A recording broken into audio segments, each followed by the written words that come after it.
오늘은 대림절 첫째 주일입니다. 교회력으로는 한 해가 시작하는 날이 되어집니다.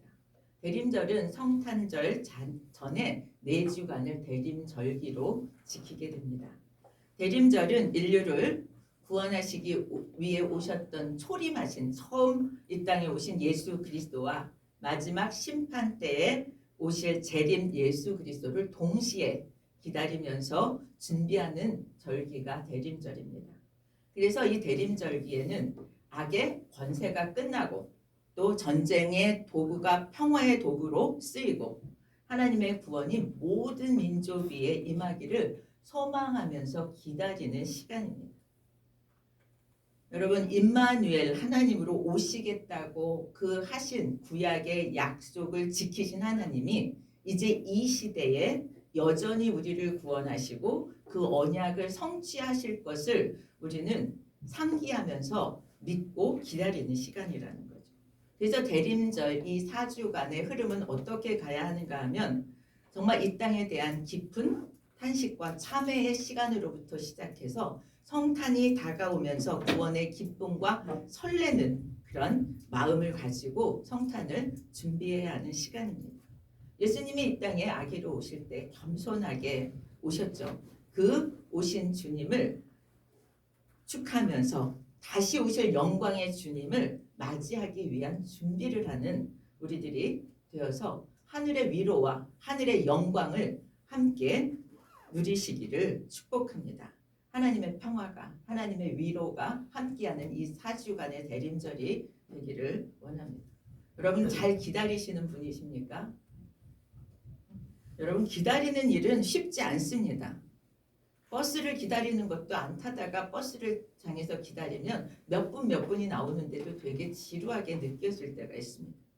그러나 저 버스 정류장에서 버스를 기다리는 것, 카페에서 친구를 기다리는 것, 이 정도라면 우리는 가뿐히 기다릴 수 있고 또 기다리는 것이 그렇게까지 어렵지 않을 것입니다. 그런데 여러분 우리가 예수님 오신다고 얼마를 기다렸습니까? 2000년을 기다렸습니다. 근데 얼마나 더 기다려야 할지도 모르는 예수님을 우리는 또 기다려야 합니다. 어떻게 보면 예수님이 다시 오실 것을 기다리는 일이 되게 지루하고 답답한 일로 여겨질 수 있습니다. 그런데도 오늘 본문 말씀은 정신 차리고 깨어서 기다리라고 깨어있으라는 말을 4번이나 반복해서 하고 있습니다. 오늘 본문은 예수님의 재림이 어떤 모습으로 오게 될지를 얘기하고 재림의 시기를 어떻게 분별해야 될지 또 재림을 준비하는 우리는 어떻게 살아야 할지를 비유를 통해서 오늘 우리에게 설명해 주고 있습니다. 예수님의 재림은 예수님의 초림 때와 전혀 다르게 오실 것이라고 얘기합니다. 예수님의 초림 때는 예수님이 오신지도 잘 몰랐어요. 아기 예수로 오셨고 겸손하게 오셨고 사람들이 알지 못하는 가운데 오셨습니다. 그런데 재림하시는 예수님은 천지가 대변혁을 일으킬 거라고 얘기하고 있어요. 여기 해가 어두워지고 달이 빛을 내지 아니하고 하늘에서 별이 떨어지고 하늘의 권능들이 흔들리고 막 놀랍게 확연하게 드러나는 일들이 일어날 것이라고 얘기합니다. 그러면서 큰 권능과 영광 가운데 못하고 오신다고요? 구름 타고 공개적으로 와서 누구든지 다 예수님이 다시 오셨다는 것을 알 수 있게 오시는 것이 예수님의 재림이라고 얘기합니다. 두 번째는 무화과 비유를 통해서 재림의 시기를 너희가 분별해라. 어느 날짜인지는 모르지만 분별해서 대응하라는 얘기를 하고 있고요. 종의 비유를 통해서는 주님의 재림을 어떻게 기다려야 되는가? 깨어서 기다리라고 말씀하고 있습니다. 왜 주님은 깨어서 기다리라고 말씀하실까요? 왜 깨어서 우리가 주님의 재림을 기다려야 하는지 같이 찾아보기 원합니다. 첫 번째는 시대를 알 수 없기 때문에 예수님이 다시 오는 시대를 알 수 없기 때문에 깨어 있어야 안다는 얘기를 합니다. 앞에 24절부터 27절까지는 어떻게 예수님의 재림이 있을 때 징조를 얘기하고 있다면 28절부터 31절에서는 무화과 나무의 비유를 얘기하면서 분별하라는 얘기를 하고 있어요. 가지가 연하여지고 잎사귀가 나오면 여름이 되는 것을 알지 않느냐. 여러분, 계절의 변화, 시간의 흐름을 어떻게 알고 계십니까? 자연의 변화를 통해서 우리는 알게 됩니다. 일기를 통해서 알게 됩니다. 지금 여름이 되는 것을 무화과 나무의 변화를 통해서 아는 것처럼 마지막 때의 징조를 지금 알으라고 얘기하고 있습니다. 징조가 나타나면 마지막 때가 되었구나를 알라는 것이죠. 여름에 성경에서 여름, 무화과 나무의 그런 시기의 변화를 여름을 지금 비유해서 얘기하고 있어요. 여름이 히브리어로는 카이츠라고 발음합니다. 그런데 종말은 캐츠라고 발음해요. 그리고 이 카이츠와 캐츠는 같은 어원에서 나온 말입니다. 그래서 여름이라는 말을 종말이라는 말로 그냥 쓰기도 해요. 아모스 선지자는 여름을 역사의 끝 또는 최후에 있을 심판으로 그렇게 상징적으로 표현하기도 했습니다. 예수님께서는 우리가 종말이 가까운지를 분별하고 알기를 원하십니다. 그래서 29절 우리 같이 한번 잠시 보겠습니다. 이와 같이 너희가 이런 일이 일어나는 것을 보거든 인자가 가까이 곧 문 앞에 이른 줄 알라. 이런 일이 일어나는 것을 보거든 이렇게 얘기하고 있어요. 이런 일은 무엇이냐 하면 앞에 나오는 그 마가복음 앞부분에 나오는 예언된 일이에요.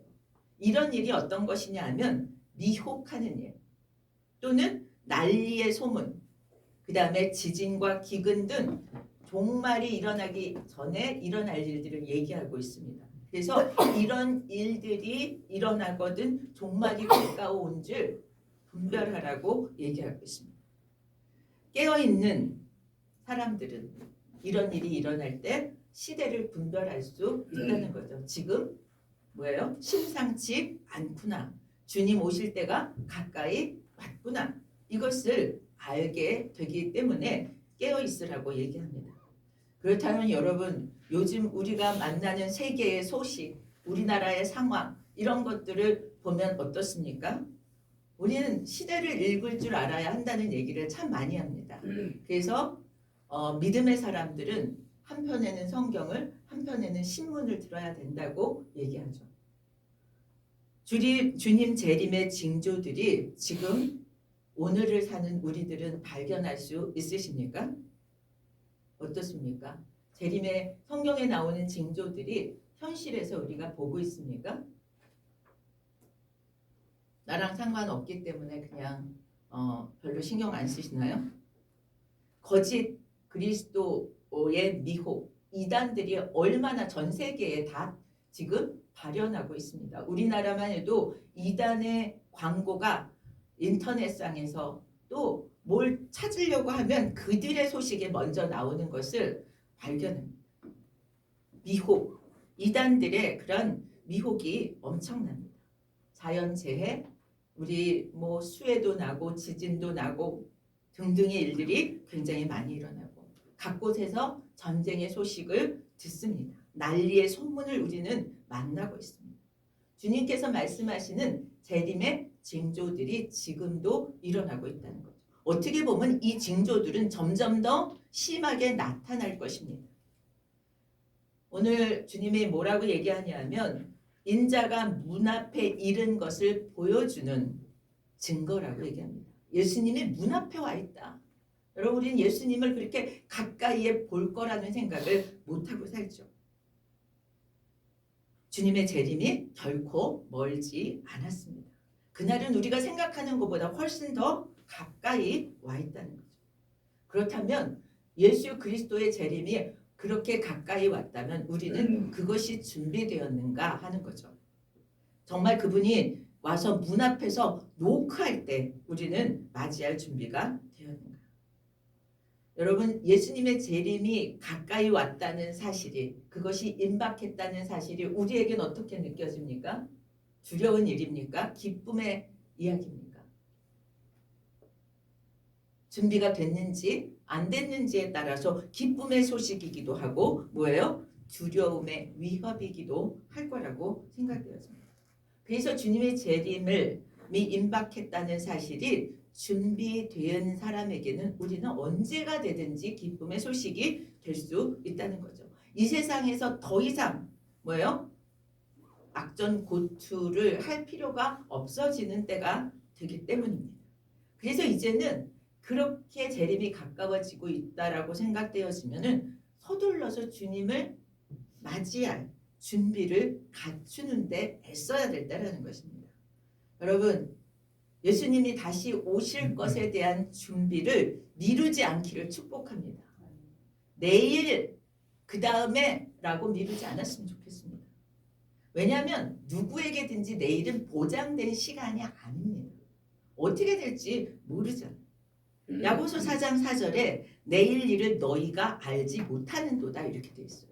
이 너희가 속에는 야고보 서신의 수신자뿐만 아니라 오늘 우리에게도 너희의 톡이 있다는 것이죠.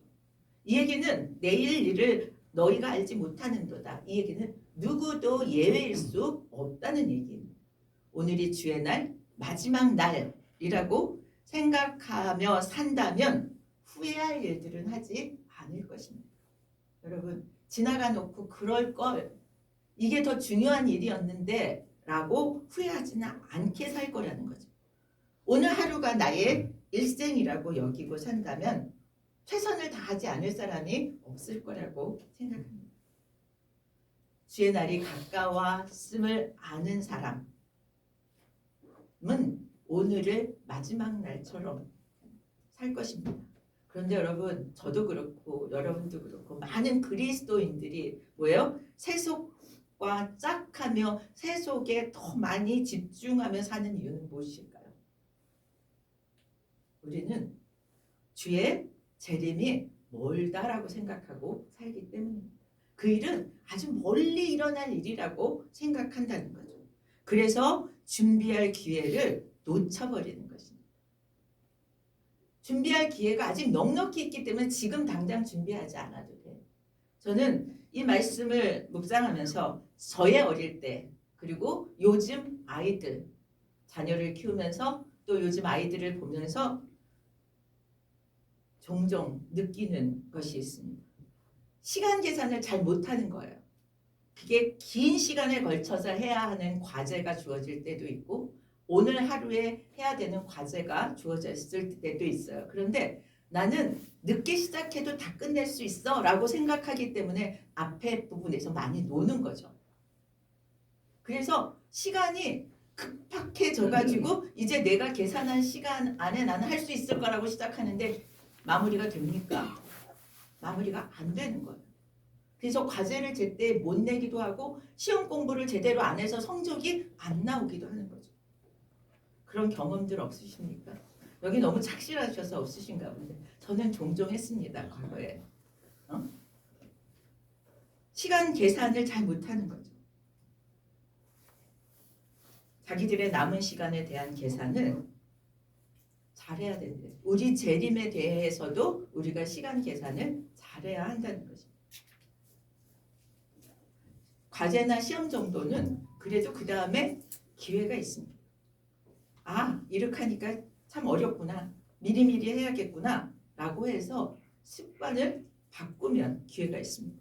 그런데 주님의 재림은 다시 기회가 없다는 것이죠. 그래서 오늘 말씀은 깨어있으라고 강조합니다. 여기서 깨어있으라가 아니라 여기서는 경고한다, 경계한다라고 얘기하고 있어요. 그때가 언제인지 알지 못하기 때문입니다. 우리가 영적으로 깨어있지 못한 상태라면 시대를 읽을 수 없고 시대를 읽을 수 없어서 시간이 많은 것으로 착각하면 우리는 마땅히 준비해야 될 것을 준비하지 못한 채로 낭패를 당하게 된다라고 얘기합니다. 이사야서 64장 5절에 보면 이사야는 뭐라고 얘기하냐면 주께서 하늘을 가리고 강림하시는 날 이렇게 표현해요. 주께서 하늘을 가리고 강림하시는 날. 그러면서 주께서 그날에 기쁘게 공의를 행한 자들을 선대하시려고 한다는 거예요. 당신이 공의를 행하는 자들에게 선대하러 왔는데 이스라엘 백성들이 범죄해서 주의 진노를 불러일으켰다.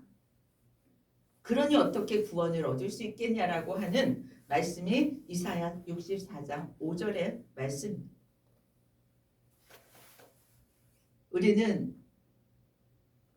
전장의 한가운데 있는 병사처럼 긴장하고 그날을 준비하고 대비해야 한다라고 생각합니다.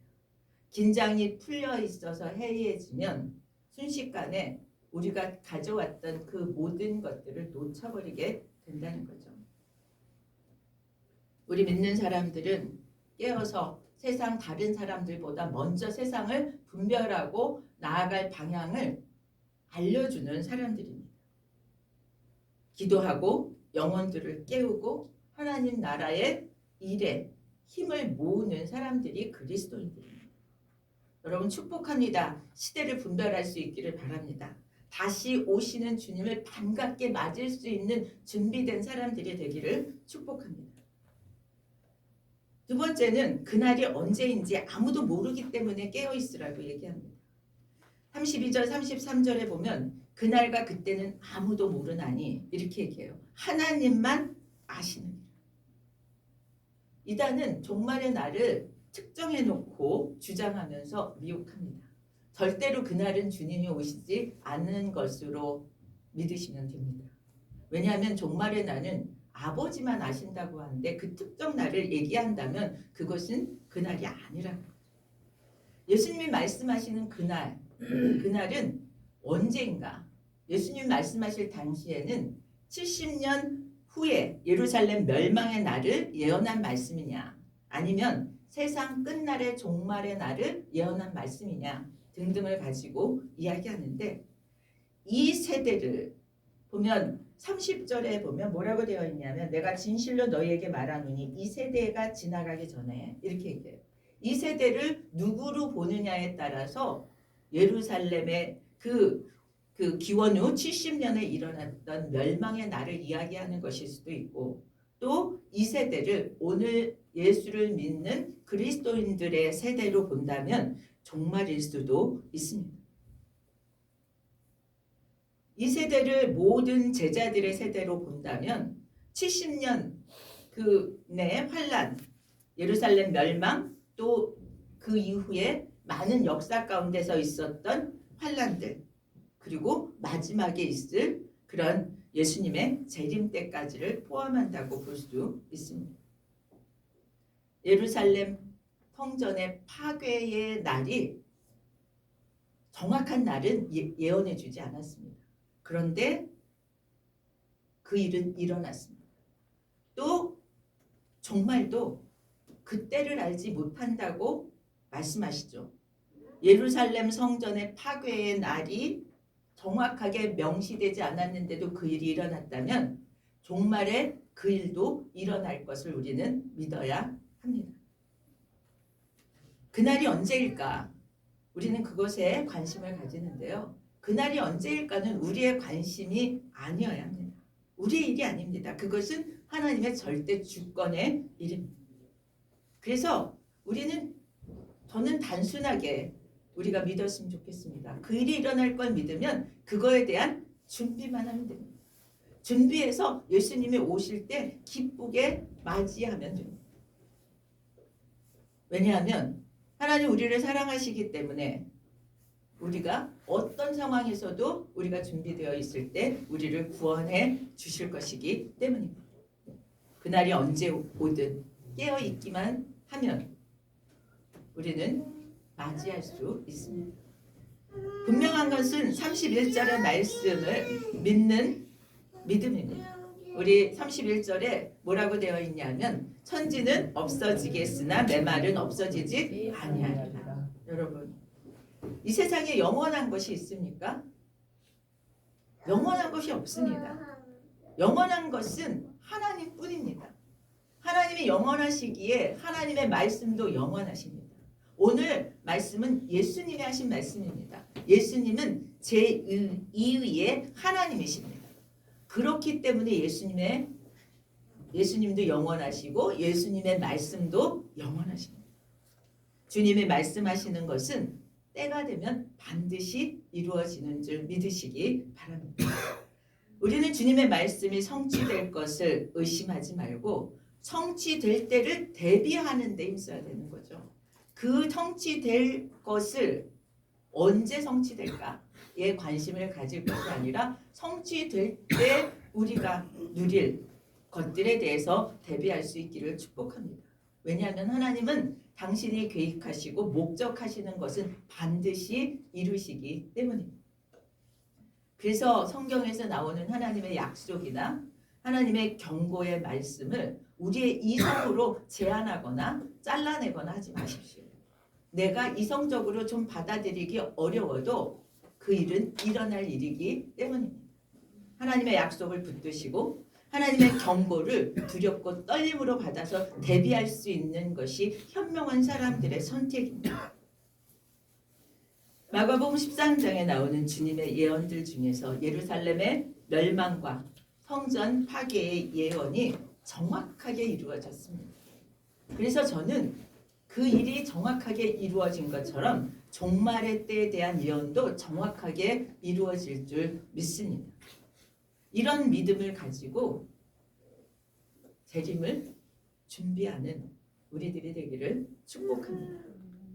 또 우리가 깨어 있어야 하는 이유가 또 하나 있습니다. 34절부터 37절에는 집주인이 타인을 타국에 가면서 종들에게 권한을 줍니다.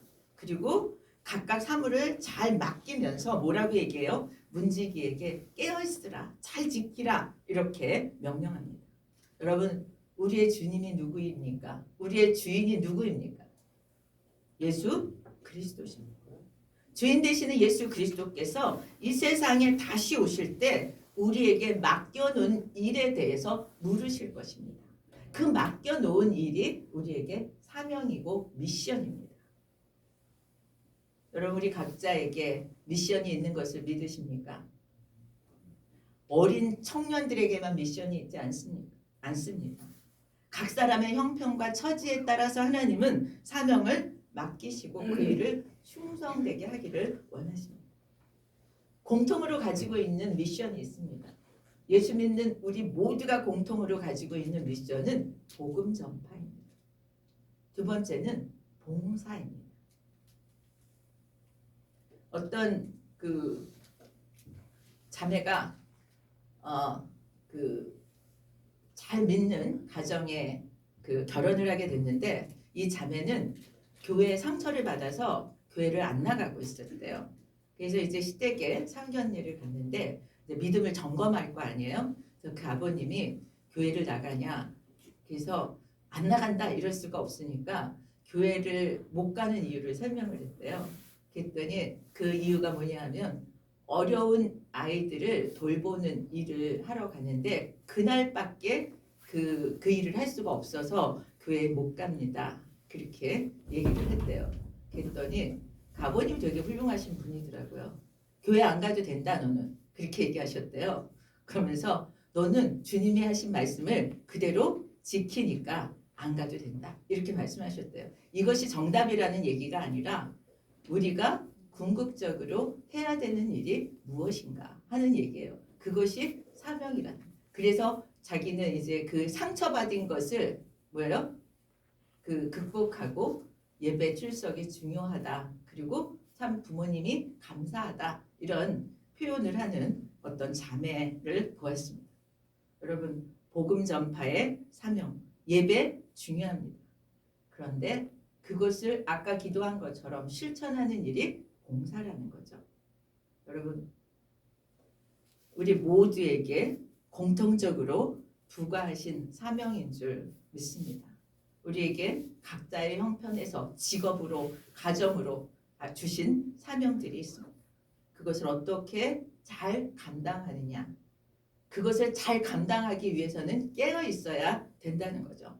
잠시 깨어 있는 것을 놓치면 뭐예요? 내 중심으로 생각하고 내 욕심을 따라서 가정에서도 직장에서도 어디에서도 사명을 제대로 감당하지 못하게 되기 때문에 깨어 있으라고 얘기하는 줄 믿습니다. 주님의 재림에 대비하는 자세를 강조하는 달란트 비유. 우리 잘 알죠? 5달란트, 2달란트, 1달란트 준 사람들. 그 비유를 통해서 우리에게 얘기하는 것은 뭐냐면 사명에 대해서 얼만큼 성실해야 하는가를 얘기합니다. 사명을 받고도 우리의 그 재능들을 그냥 땅에 묻어놓으면 안 된다는 얘기를 하고 있습니다. 그 사명을 성실함으로 감당할 때 우리는 예수님의 주님을 기뻐하면서 맞이할 수 있을 것입니다.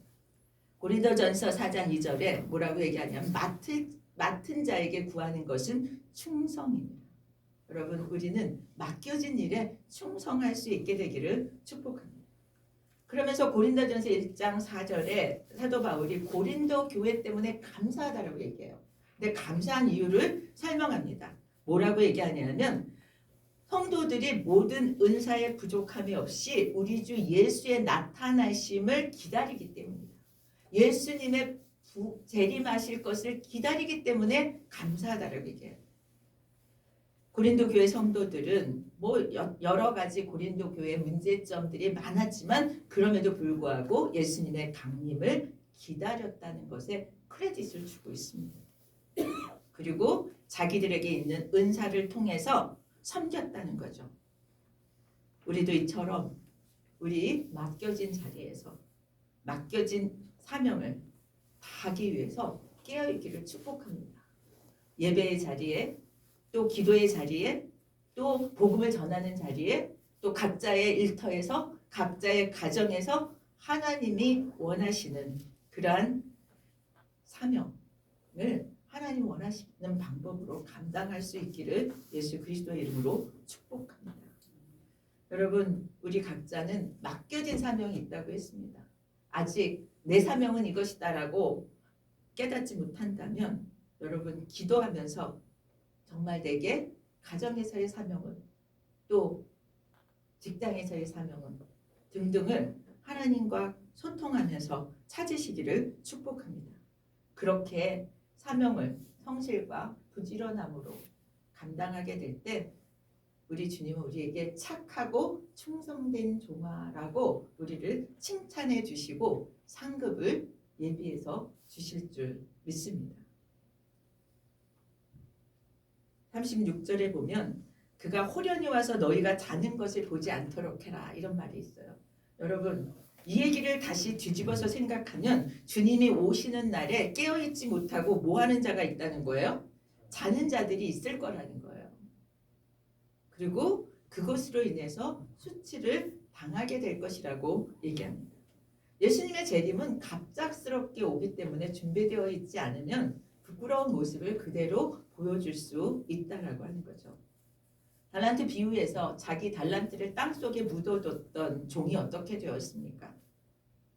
자기의 입장을 변명해요. 당신은 이런 굳은 사람이기 때문에 내가 뭐예요? 달란트를 묻어두고 잃어버리지 않으려고 했다라고 변명하지만 그 변명이 통하지 않았습니다.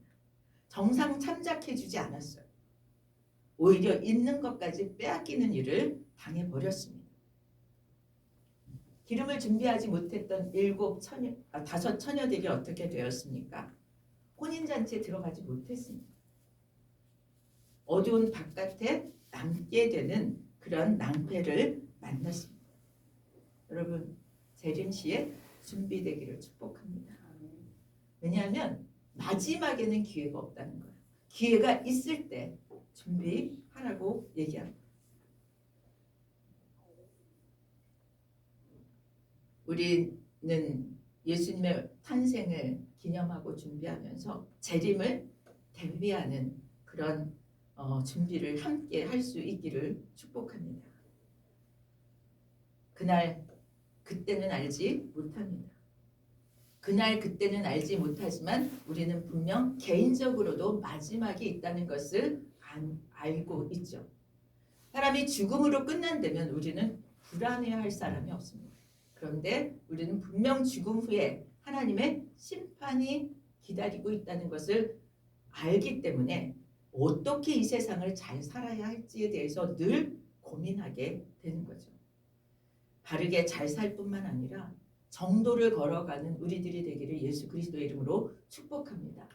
혹시라도 불의한 일에 우리가 마음을 뺏기고 또 우리가 끌려가는 일이 없기를 축복합니다. 세상에서는 성공의 기준이 눈에 보이는 것들입니다. 눈에 보이는 것이 인생의 성공이고 실패이고를 평가합니다. 사회적인 지위가 높거나 교육을 많이 받았거나 부가 축적돼 있거나 하는 것으로 우리는 성공한 사람이고 실패한 사람이고를 가릅니다. 그런데 주님, 여러분, 저는 이 말씀을 정말 성공이 무엇인지 실패가 무엇인지를 고민하면서 부자와 거지 나사로의 그런 말씀이 생각났습니다. 우리는 매우 극단적이라고 얘기할지 모르지만 우리 인생은 길어야 여기서 100년입니다. 영원히 있을 곳에서의 성공을 얻는 우리들이 되기를 예수 그리스도 이름으로 축복합니다. 그날 이후에 진짜 성공자, 진짜 실패자의 모습이 아주 극명하게 드러난 것이 부자와 거지 나사로의 모습입니다. 저는 우리 모두가 이곳에서 정말 그날을 준비해서 진짜 성공하는 인생으로 진짜 성공한 사람으로 그렇게 살게 되기를 예수 그리스도의 이름으로 축원드립니다. 우리 다 같이 일어나셔서 문들아 머리 들어라 같이 기도하겠습니다.